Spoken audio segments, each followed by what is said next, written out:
Hello children, today I have come with chapter 5, data handling. You might be hearing few calling it data, few call it data. So you can pronounce in either of the way. What is data?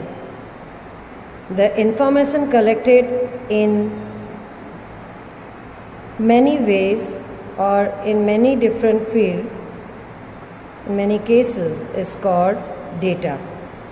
For example, you can see here in your textbook itself, in your day-to-day life, you might have come across informations such as runs made by batsman in the last test matches, number of wickets taken by bowler in the last 10 one-day series, marks scored by the students of your class in the mathematics unit test, or number of storybooks read by each of your friends, or rainfall in a given consecutive years in particular city, or occurrence of rainfall in different cities in the month of June, etc., etc. So there are many such cases. So information collected in all such cases is called data. Data is usually collected in the context of situation that we want to study. It depends on what situation we want to study or about which situation we want to do a study. For example, a teacher like to know the average height of students in their class, in her class.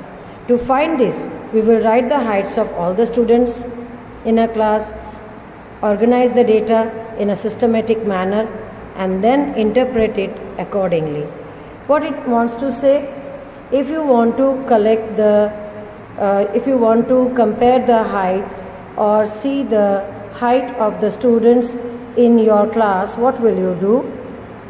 You will collect the information of heights of each and every student in that class, then organizing it. Organizing it means you will arrange it as per your wish, either in the ascending order or in the descending order, and then you will interpret, or you can tell by looking at the data, you can tell who is tallest, who is shortest, or the average height of the particular class of your class. So that is what we come to know when you arrange it or organize it. That is called organizing a data, arranging the data as per your wish, and then you interpret accordingly. And things become interesting. The data becomes interesting if we don't leave the data in tabulated form itself, but we represent that data in graphical form. Then the idea which you want to represent would be far more clear. So, which are the different types of graphs? You have studied about pictograph. In lower classes, lower grade, you have already studied about pictograph. This is one type of graph where to represent the data you draw or you represent the data in a picture form. Pictorial representation of data using symbol. You decide a simple symbol for representing the data, and then you use it, you draw the figure. For example, you can see the table car. This is about information about the car which is sold or bought or produced. It's about production. It's about production of car. Now, car, we have taken one car. You have to write the scale. One car represents 100 cars. Symbol of one car tells you about 100 cars. Okay, one symbol stands for 100 cars, because you know a company won't be producing one car in a day or in a month. So obviously the number of cars are going to be more if you consider the data of particular month. So first you write down how many product one picture is representing. Then you go for the months. Here we have taken production in months, so we have taken the months July, August, September. In the month of July, 2.5 car is sold. 2.5, 100 plus 100, 250 cars. Okay. Then in the month of August, 3 cars are there, 300 cars. September, 4 cars are sold, that's equal to 400 cars were produced. Here below the picture, questions are given how many cars were produced in the month of July. So you can write 250. In which month were maximum numbers of cars produced?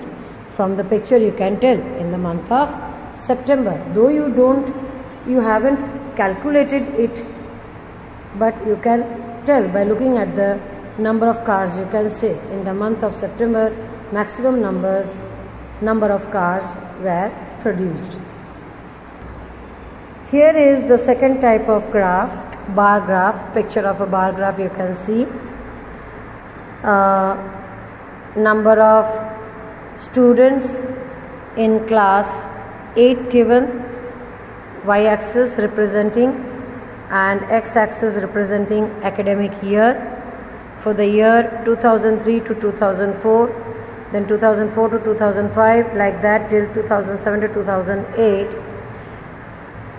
It displays the information using bars of uniform width, their height being proportional to the respective values. Okay, and it gives the students studying in a standard in the given year, academic year. Okay, the bar height gives the quantity for each category, and the x-axis width of the bar are kept equal. Remember, while drawing bar graph, the width of the bar should be equal, and equal distance should be kept between the two consecutive bars. Is that clear? And here you can see the questions put up. What is the information given by the bar graph? From the bar graph itself you can tell number of students in class 8 for the academic year 2003 to 2004, then 2004 to 2005. So strength of the class is being given. In which year is the increase in number of students maximum? How would you come to know increase in student is maximum in which year? You just compare it. You can see increase in is maximum in 2007 to 2008.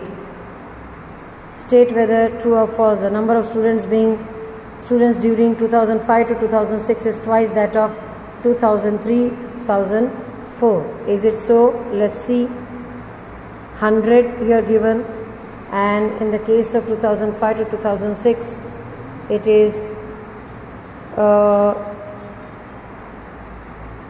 if you see it's less than 250, or it is 250. No, it is between 200 and 250, that is near about 225.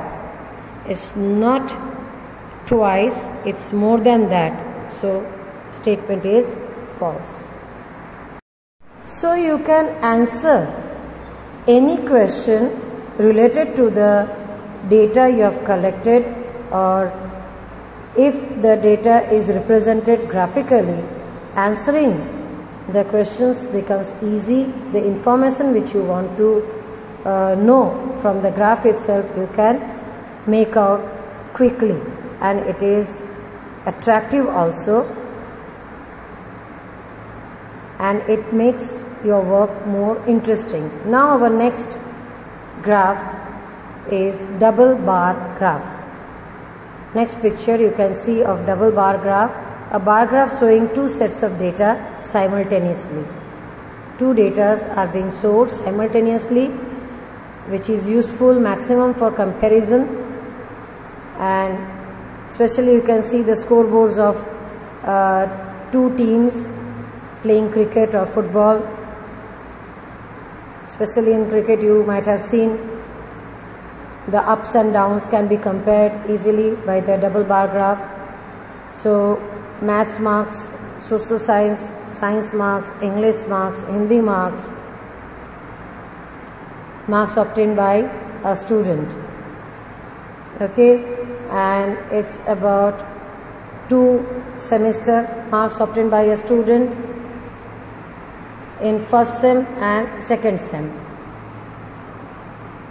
Right, here you can see 2005, 2006, not sem, 2 years, it is 2 academic year it is taken together of a particular student. And white box represents 2005-6 academic year, and grey box represents the academic year 2006-2007. So you can compare 2 students' marks of one particular academic year, but you have to mention it clearly that which bar is representing what. Out of the 2 bars, which one is representing what, you have to mention it so that answering becomes easy. So you saw up till now whatever I explained was about what we did in previous grade. Now in this year we are going to study about organizing data, arranging our data as per our need. Okay, so let's begin. Organizing data. Usually data available to us is in an unorganized form called raw data. The data we are collecting, that is raw data. Then to draw meaningful inferences we need to organize the data systematically. Data को सही ढंग से arrange करना पड़ता है ताकि हम उसको समझ सकें. तो for example, a group of students was asked for their favorite subjects. The results were listed below. जैसे art, mathematics, science, English, again mathematics, art, English, mathematics, इस तरह से repeatedly the datas were being, because कई सारे बच्चे होते हैं जिनको बहुत कोई एक पर्टिकुलर सब्जेक्ट ही पसंद आता हो. So like that you got a set of data